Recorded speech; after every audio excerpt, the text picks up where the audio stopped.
Can consciousness be measured? My new favorite question came from a conversation with consciousness researcher Danny Goler. And honestly, I haven't been able to stop thinking about it. The biggest mistake that we make when talking about consciousness is assuming that it can't be measured. And I want you to think about that for a second.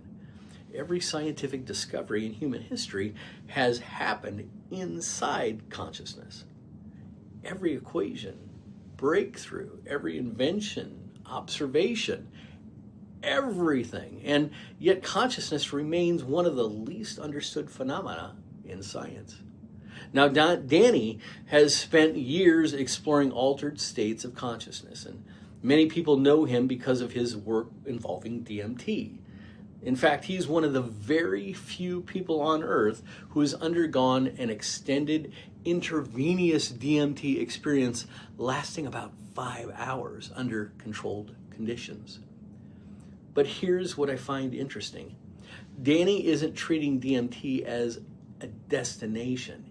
He's treating it as a tool.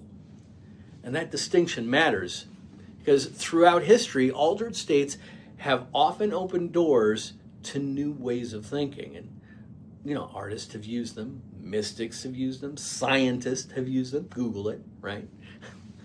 The question isn't whether altered states exist. The question is, can anything learned within them be studied? Can it be measured? Can it be tested? And that's where things start getting interesting, because many of you have probably heard about Danny's laser experiments, right? But have you heard about what he's doing next? Because that's the part that's really caught my attention. When individuals observe a laser field while in a DMT altered state, many report seeing patterns, structures, symbols, sometimes what appears to be an entirely different layer of reality. Now, before we jump to conclusions, there's one more thing Danny mentioned that I think is very important. What if they're wrong? Seriously, what if the explanation is much simpler? One hypothesis suggests that these observations might originate from architecture of the visual system itself, specifically a region called V1, one of the earliest stages of visual processing in the brain.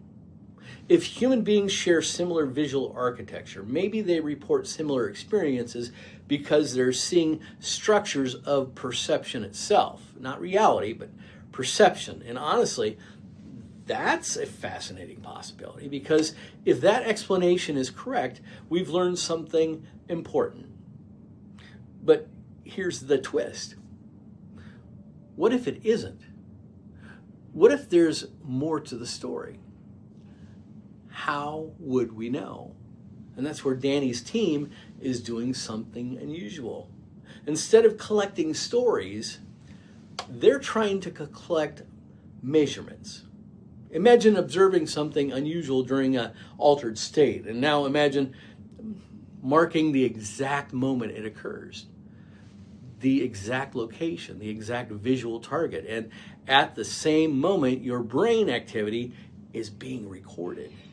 Now repeat that process hundreds of times, maybe thousands, and patterns begin to emerge. Not beliefs, but patterns. And patterns are where science begins. The goal isn't to prove a worldview. The goal isn't to validate extraordinary claims. The goal is to ask the question so clearly that reality itself has an opportunity to answer.